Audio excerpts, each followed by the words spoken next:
Assalamu alaikum, boys and girls. I hope you're fine today as well. So here we meet again on yet another edition of our video class concerning one of the most important and useful segments of English language. I'm your teacher, Muhammad Yusuf Al-Mugir. We have met before in class, but unfortunately we have to resort to our video classes yet again. Today, our topic is a bit different from our usual conventional way of learning writing techniques.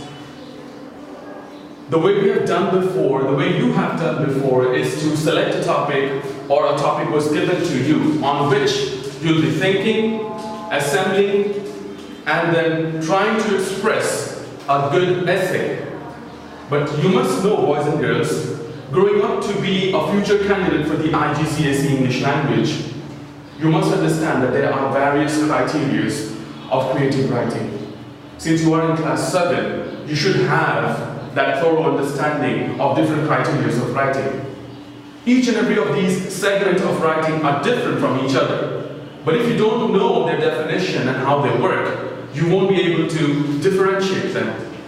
You must understand which of them is required for you to write on. Today we are going to work on a very common, you may say, but unique in a way, technique of creative writing. So our topic today is technique to learn how to assemble the thoughts and ideas, your vocabularies, properly, and then show a final writing in a creative writing. As being students, future students of IGCSE, we will never call them essays anymore. We'll be calling them creative writing. Different techniques. Today we are working on narrative and descriptive form of writing, the very basic one that we know as essays. So here are 3 things, boys. If you know them from before, very good. If you don't, I'm here to elaborate and to explain. A spider diagram, topic, and then a draft. We will go chronologically and explain each and every one of them. In your soft copy, you will find out very detailed explanation, very specific explanation of how to break down the topic. What kind of ideas you can conjure in order to write down in your essay or creative writing, and how to finalize your draft. By draft, we mean the final copy of your essay, which will be checked by examiners or by us teachers. But should we go directly to the final draft? This is a mistake that students often do when they're at home doing a homework, working on an assignment, or maybe working on in class, or maybe in the examination hall. The most crucial mistake that students do is to finalize their draft then and there, without thinking, without planning. They just jot down what they have in their mind and try to place it up. And oftentimes, better than never, it works well, but in most times it doesn't. And it fails miserably sometimes. And in the examination hall, you may not have the time to cut them out and restart. May not be possible, boys. So this class today is extremely crucial for you. It will not be over in one video. We'll be working on video 2 and video 3 in order to make it useful for you. Today we're going to work on spider diagram only, and topic is done. Spider diagram is a prerequisite planning. It's actually a planning of your writing. What are you thinking? What your thoughts are? How much knowledge do you have about that particular topic that you've chosen to write on? That's most important, planning. In the examination hall, if you calculate the average time to write an essay, you will find that in order to write an essay, the time that you need and the time that you're given is different. Mostly, the time that you're given in the hall is comparably more than the time that you need. So why is that extra time given? The extra time is given for you to plan, to conjure your thoughts and your ideas, especially when you're writing something narrative in a story way or descriptive in a documentary way. So let's do the planning first. Now you may think that a planning might require a lot of time. No, a planning would require only a maximum of 5 to 7 minutes.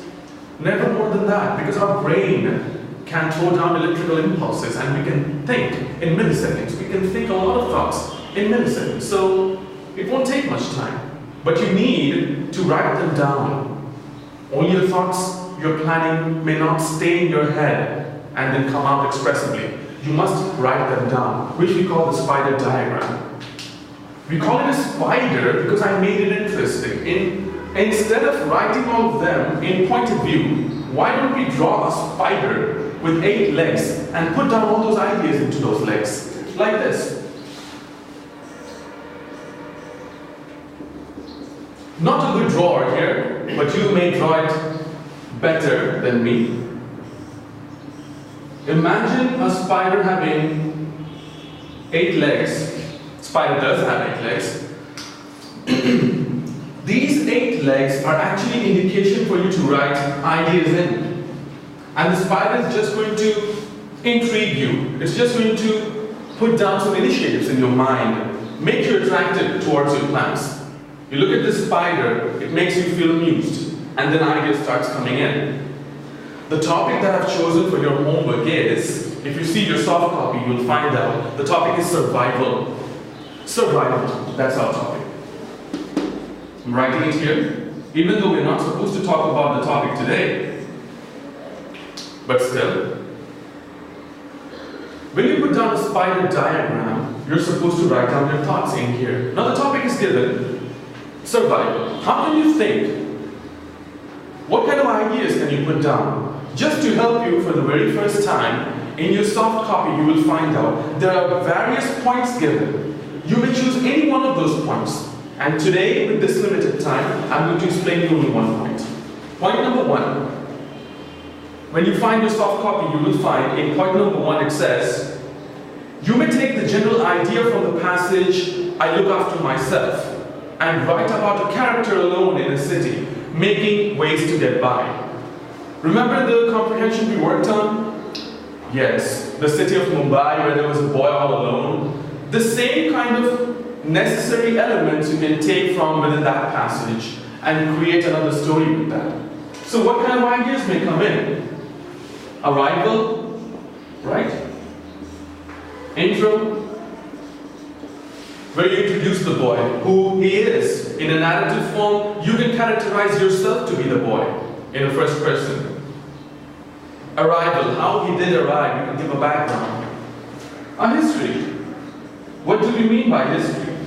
By history we mean, where did that boy came from? Who were his parents? What happened to them?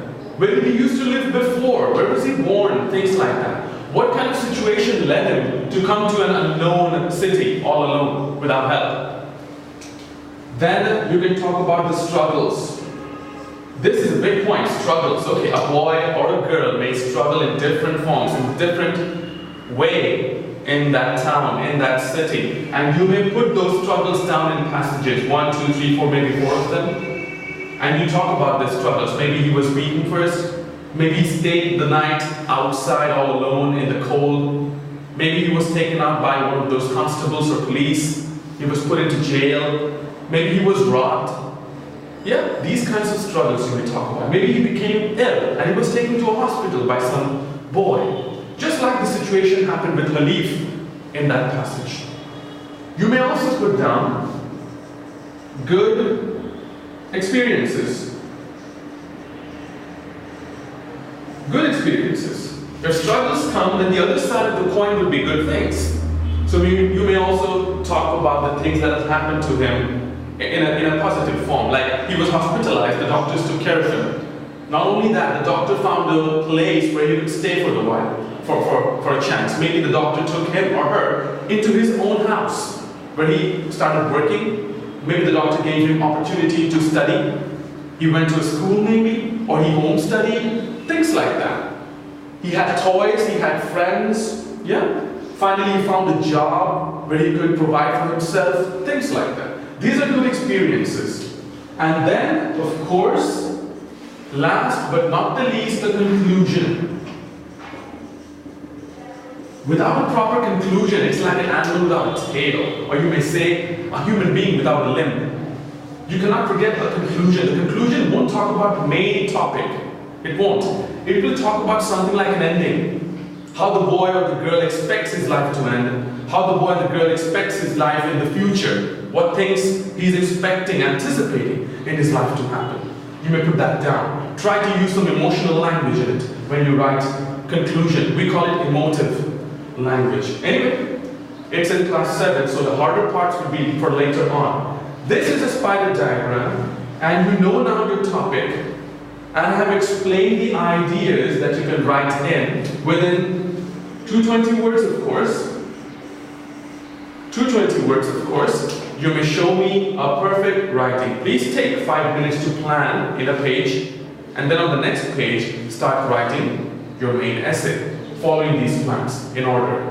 If you follow these legs in order, your writing will be easier, faster, and more organized.